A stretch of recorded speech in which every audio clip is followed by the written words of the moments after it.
Percobaan kali ini saya sudah menyiapkan ada 4 buah gelas yang berisi macam-macam larutan. Yang pertama ada larutan yang berisi air putih, larutan gula, larutan garam, dan juga minyak goreng. Dan masing-masing larutan nanti saya akan campurkan dengan sel darah manusia. Ini adalah darah manusia yang sudah ambil menggunakan jarum suntik. Nah, lalu saya akan teteskan pertama kali pada larutan yang pertama, yaitu air putih. Kalau kita perhatikan di sini darah dengan air putih langsung akan larut.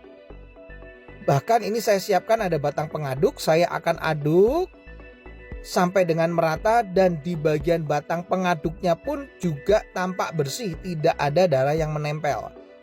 Ini artinya darah dengan air dia akan terlarut sempurna. Lalu bagaimana dengan larutan gula? Saya akan teteskan darah pada larutan gula. Kalau kita bandingkan dengan air putih tadi, pada larutan gula ini sel darahnya tidak akan larut ke bawah, justru dia akan mengendap di bagian atas. Dan akan saya gunakan batang pengaduk. Nah, Anda bisa lihat ini beda sekali. Sel darahnya justru menempel pada batang pengaduk. Ini kenapa? Karena gula itu bersifat perlengketan. Berbeda dengan air putih tadi, batang pengaduknya bersih. Makanya orang kalau kena diabetes, terjadi perlengketan pada darahnya, mengalami rasa haus, kemudian sering buang air kecil, dan akhirnya suka ngemil. Nah, bagaimana dengan orang yang hipertensi? Ini adalah larutan garam. Ini darahnya saya akan teteskan pada larutan garam. Lalu saya akan juga sama masukkan batang pengaduk.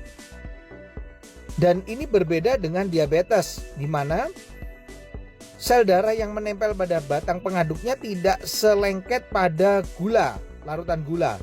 Tapi yang membedakan pada orang darah tinggi atau hipertensi yang terlalu sering makan asin-asin, ini kelihatan sel darah merahnya akan terurai, dia akan rusak, dia akan pecah. Makanya orang darah tinggi bisa mengalami pecah pembuluh darah. Yang terakhir saya akan teteskan darah ini di dalam minyak goreng. Nah, kalau saya teteskan ini langsung bisa terlihat sel darahnya nggak bisa larut, tidak juga ya mengendap di bagian atas, tapi justru menggumpal-gumpal. Ini membuktikan bahwa orang yang tinggi kolesterolnya akan mengakibatkan penggumpalan sel darah. Jadi sel darahnya akan menggumpal-gumpal, dan ini yang bisa menimbulkan penyumbatan pada pembuluh darah. Ini adalah percobaan sederhana yang saya lakukan dengan menggunakan 4 macam larutan yang berbeda.